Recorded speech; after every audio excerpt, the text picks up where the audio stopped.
तर मंडळी आजची सुरुवात झाली दाजींच्या फोननी. दाजींनी सांगितलं लवकरात लवकर उरकून ठेव, मी येतोय तुला घ्यायला, आपल्याला जायचं एका ठिकाणी.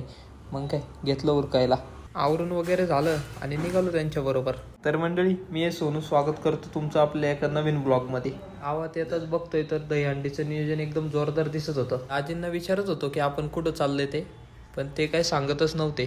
म्हणलं ठीक आहे, गार तर खूप लागते, आधी कुठेतरी चहा घेऊ. मावळातलं वातावरण म्हणजे गरम गरम चहा तर हवाच ना. गरम गरम चहा वगैरे घेतला आणि निघालो पुढच्या प्रवासाला. गावात पोहोचताच बघतोय तर इथं खूप गर्दी जमलेली दिसत होती. त्यानंतर हा दहीहंडीचा एक आगळा वेगळा सोहळा बघितला आणि मग निघालो घराच्या दिशेने. घरी जाऊन थोडासा आराम वगैरे केला आणि मग म्हणलं आता गावात चला दहीहंडी बघायला. गावात येताच बघतोय तर इथं टॉपचा विषय दिसत होता. खूपच गर्दी दिसत होती दहीहंडी बघण्यासाठी. तितक्यात एंट्री झाली श्रेयाताईंची. तुमच्या भावाला केलं ना श्रेयाताईंनी हाय. थोडा वेळ कार्यक्रम वगैरे बघितला आणि निघालो घरी. तर मंडळी भेटू आपण आता आपल्या पुढच्या ब्लॉगमध्ये.